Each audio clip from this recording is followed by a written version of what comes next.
ایک طرف کمر توڑ مہنگائی سے پاکستان کے عوام بدحال نظر آئے، وہیں ڈیفالٹ ہو جانے جیسے سنگین خطرات کے بادل بھی منڈلاتے رہے۔ پاکستان کی تاریخ میں پہلی بار کسی وزیراعظم کو تحریک عدم اعتماد کے ذریعے برطرف کر کے برسر اقتدار آنے والی اتحادی جماعتوں کا دور حکومت 16 ماہ بعد ختم ہو گیا ہے۔ تاہم حکومت کے اقتدار میں آنے کے بعد سے ملک کو شدید سیاسی افراتفری، معاشی عدم استحکام اور آئینی بحران کا سامنا رہا۔ پی ڈی ایم حکومت کا 16 ماہ کا دور اقتدار اختتام پذیر ہو چکا ہے۔ اس پورے دور میں وطن عزیز میں پیش آنے والے اہم واقعات پر نظر ڈالتے ہیں۔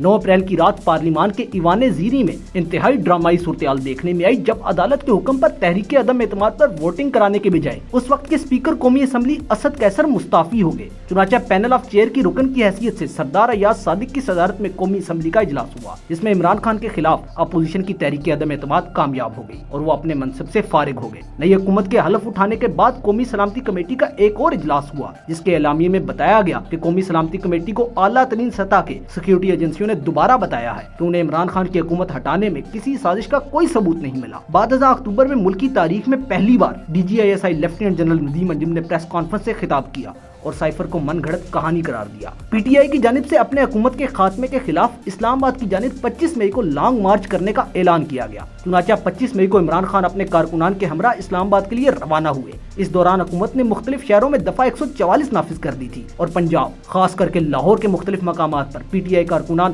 اور قانون نافذ کرنے والے اداروں میں جھڑپیں بھی ہوئیں۔ اس کے بعد پی ٹی آئی رہنماؤں اور کارکنان کے خلاف ملک بھر میں دفعہ 144 اور توڑ پھوڑ کے متعدد مقدمات درج کیے گئے تھے، جو اب تک زیر سماعت ہیں۔ اب بات کر لیتے ہیں پنجاب میں حکومتی رسا کشی پر۔ مرکزی حکومت ہاتھ سے جانے کے دوران ہی پنجاب کے وزیر اعلیٰ کے خلاف تحریک عدم اعتماد اسمبلی میں پیش کر دی گئی تھی۔ 22 جولائی کو وزیر اعلیٰ پنجاب کے لیے انتخاب ہوا، جس میں پاکستان مسلم لیگ نون کے حمزہ شہباز 3 ووٹوں کی برتری سے وزیر اعلیٰ پنجاب منتخب ہو گئے تھے۔ وزیر اعلیٰ کے انتخاب کے دوران پرویز الہی نے سپریم کورٹ میں درخواست دے دی تھی، جس کے بعد سپریم کورٹ نے ڈپٹی اسپیکر پنجاب کی رولنگ مسترد کرتے ہوئے پی ٹی آئی کے اتحادی پرویز الہی کو وزیر اعلیٰ قرار دے دیا تھا۔ 14 جنوری کو وزیر اعلیٰ پنجاب کی جانب سے گورنر کو اسمبلی تحلیل کرنے کی سمری ارسال کی گئی۔ 48 گھنٹے ہونے پر اسمبلی از خود تحلیل ہو گئی۔ دوسری جانب خیبر پختونخوا میں بھی وزیر اعلیٰ محمود خان کی جانب سے صوبائی اسمبلی تحلیل کرنے کی سمری گورنر حاجی غلام علی کو بھیجی گئی، جنہوں نے سمری پر دستخط کر دیے تھے۔ پی ٹی آئی نے فوری الیکشن کے سلسلے میں لاہور ہائی کورٹ سے رجوع کیا، جس نے الیکشن کمیشن کو انتخابات کی تاریخ کے فوری اعلان کا حکم دیا تھا۔ بعد ازاں اس معاملے پر سپریم کورٹ نے از خود نوٹس لیتے ہوئے حکم دیا کہ خیبر پختونخوا اور پنجاب میں اسمبلیوں کی تحلیل کے 90 روز کے اندر انتخابات کرائے جائیں۔ چیف جسٹس عمر عطا بندیال کی سربراہی میں جسٹس منیب اختر اور جسٹس اعجاز الاحسن پر مشتمل 3 رکنی بینچ نے اس کیس کی سماعت کی، جس نے 4 اپریل کو فیصلہ سناتے ہوئے کہا کہ الیکشن کمیشن کا 22 مارچ کا فیصلہ کالعدم ہے۔ سپریم کورٹ نے اپنے فیصلے میں الیکشن کمیشن کی جانب سے پنجاب اسمبلی کے انتخابات کا شیڈول بحال کرتے ہوئے 14 مئی کو پنجاب میں انتخابات کرانے کی تاریخ دے دی۔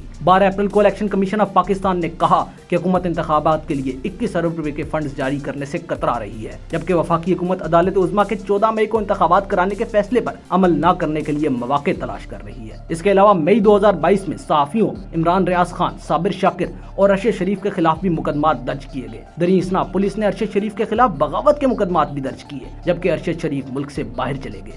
6 جولائی کو صحافی عمران ریاض خان کو اسلام آباد جاتے ہوئے گرفتار کر لیا گیا۔ اکتوبر 2022 میں معروف صحافی ارشد شریف کو کینیا میں گولی مار کر قتل کر دیا گیا۔ اس قتل نے پاکستان کی صحافتی برادری کو ہلا کر رکھ دیا۔ دوسری جانب 2 فروری 2023 کو صحافی عمران ریاض خان کو ایک مرتبہ پھر گرفتار کیا گیا۔ 9 مئی کے پرتشدد واقعات کے بعد گرفتاریوں کے سلسلے میں تیزی آئی، جن میں سب سے اہم 11 مئی کو عمران ریاض خان کی گرفتاری تھی، جو کہ تاحال لاپتہ ہیں۔ اب بات کر لیتے ہیں سیاسی عدم استحکام اور لڑکھڑاتی معیشت کی۔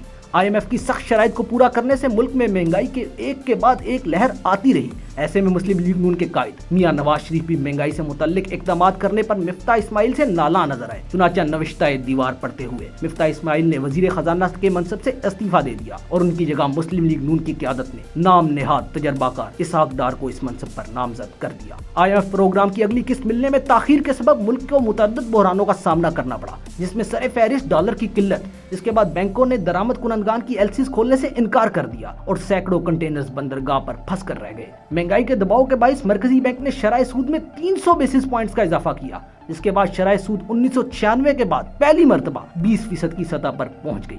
جاتے جاتے پی ڈی ایم حکومت نے عوام کو ایک اور دھچکا دیا، ملک بھر میں پیٹرولیم مصنوعات کی قیمتوں میں تقریباً 20 روپے کا اضافہ کیا، جس کی صورت میں بجٹ کے علاوہ عوام پر اضافی بوجھ ڈالا گیا۔ بلند توقعات کے ساتھ آنے والے اسحاق ڈار کا گرتی معیشت کو سنبھالنے میں کوئی زور نہ چل سکا۔ اب بات کرتے ہیں بننے والے مقدمات اور گرفتاریوں کی۔ اقتدار سے بے دخلی کے بعد گزشتہ ایک برس میں پی ٹی آئی کے متعدد رہنماؤں کارکنان گرفتار کیے گئے، جن میں سے اکثر ضمانتوں پر رہا ہو چکے ہیں۔ سابق وزیر اعظم عمران خان کے خلاف مختلف الزامات میں درجنوں مقدمات قائم کیے گئے، تاہم عدالت سے کئی بار وارنٹ گرفتاری جاری ہونے کے باوجود پولیس انہیں گرفتار کرنے میں ناکام رہی تھی۔ سب سے پہلے 21 مئی کو شیریں مزاری کو اراضی سے متعلق ایک مقدمے میں گرفتار کیا گیا۔ اس کے بعد شہباز گل، فواد چودھری، شیخ رشید، اعظم سواد، سینیٹر سیف اللہ نیازی، حسان نیازی اور حامد زمان کو بھی گرفتار کیا گیا۔ عمران خان نے 25 اکتوبر کو اعلان کیا کہ 28 اکتوبر کو وہ لبرٹی چوک لاہور سے اسلام آباد کی طرف دوسرا لانگ مارچ شروع کریں گے، جس کا مقصد عام انتخابات کے لیے تاریخ لینا تھا۔ تاہم 3 نومبر 2022 کو لانگ مارچ کے دوران پنجاب کے علاقے وزیر آباد میں نامعلوم مسلح شخص کی فائرنگ سے عمران خان زخمی ہو گئے۔ اس کے کچھ عرصے بعد تحریک انصاف نے فروری 2023 میں جیل بھرو تحریک کا اعلان کیا، جس میں کچھ رہنماؤں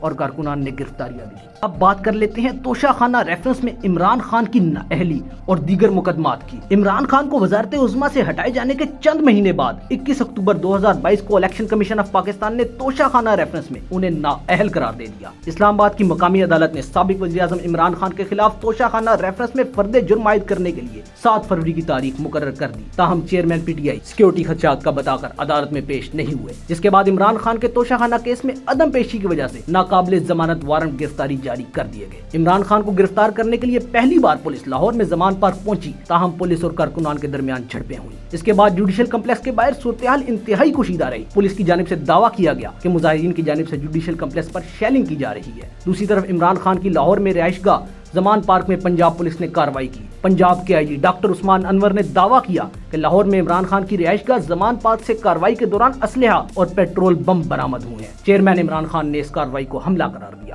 9 مئی کو عمران خان 7 مقدمات میں ضمانت کے لیے اسلام آباد ہائی کورٹ پہنچے، جہاں سے نیب کی جانب سے رینجرز نے ان کو القادر ٹرسٹ کیس میں حراست میں لے لیا۔ 11 مئی کو سپریم کورٹ نے نیب کے ہاتھوں عمران خان کی گرفتاری کو غیر قانونی قرار دیتے ہوئے ان کو فوری طور پر رہا کرنے کا حکم دیا، جبکہ انہیں اگلے روز عدالت میں پیش کرنے کا حکم بھی دیا۔ 9 مئی کو القادر ٹرسٹ کیس میں چیئرمین پی ٹی آئی کو نیب کے حکم پر رینجرز کی جانب سے احاطہ عدالت سے گرفتار کیے جانے کے بعد پی ٹی آئی کی جانب سے ملک بھر میں مختلف شہروں میں احتجاج کا سلسلہ شروع ہو گیا۔ عمران خان کی گرفتاری کے دوسرے دن 10 مئی کو بھی پاکستان تحریک انصاف کے کارکنان کے احتجاج اور پولیس کے ساتھ جھڑپوں اور جلاؤ گھیراؤ کا سلسلہ جاری رہا۔ 20 مئی کو آرمی چیف عاصم منیر نے کہا، مئی کے سانحے میں ملوث منصوبہ سازوں، اکسانے والوں، حوصلہ افزائی کرنے والوں اور مجرموں کے خلاف مقدمے کا قانونی عمل شروع ہو گیا ہے۔ اب بات کر لیتے ہیں رہنماؤں کی گرفتاریوں اور پارٹی سے علیحدگی پر۔ 9 مئی واقعے کی مذمت میں پی ٹی آئی کے رہنما عامر کیانی، محمود مولوی، شیریں مزاری، فیاض الحسن چوہان، فواد چودھری، اسد عمر نے پارٹی چھوڑنے کا اعلان کیا۔ 9 جون تک مجموعی طور پر 130 سے زیادہ پی ٹی آئی رہنماؤں نے پارٹی چھوڑنے کا اعلان کیا، جس پر عمران خان نے الزام عائد کیا کہ وہ دباؤ میں ایسے اقدام کر رہے ہیں۔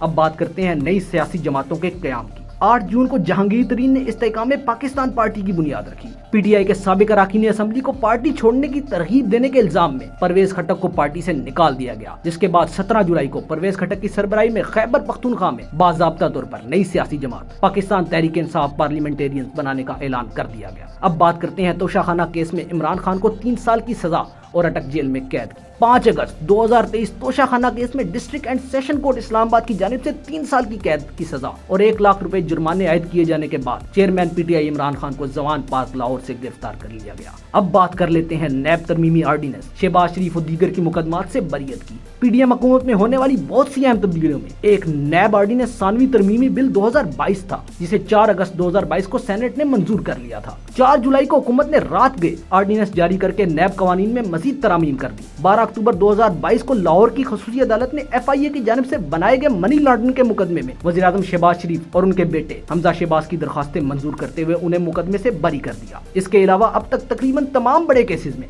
نواز شریف، مریم نواز، شہباز شریف، حمزہ شہباز اور دوسرے نون لیگی رہنماؤں کو بری کر دیا گیا ہے۔ اب بات کر لیتے ہیں ملک میں دہشت گردی کی نئی لہر کی۔ جہاں ملک کا معاشی، سماجی اور سیاسی منظرنامہ متزلزل رہا، وہیں دہشت گردی کے خطرے نے ایک بار پھر سر اٹھانا شروع کر دیا۔ پاکستان کی نرمی سے فائدہ اٹھا کر کچھ طالبان اگست 2022 میں باجوڑ، دیر اور سوات میں داخل ہوئے۔ Centre for research and security studies کی ایک رپورٹ کے مطابق سال 2022 کے دوران پاکستان کو تقریباً 376 دہشت گرد حملوں کا سامنا کرنا پڑا، جن میں 533 اموات ہوئی جبکہ 832 افراد زخمی ہوئے۔ گزشتہ برس سیکیورٹی فورسز کے کم از کم 282 اہلکاروں کی شہادت ہوئی، جن میں سے 40 شہادتیں صرف دسمبر میں ہونے والے حملوں کے دوران ہوئی۔ اب بات کرتے ہیں پہلی ڈیجیٹل مردم شماری کی۔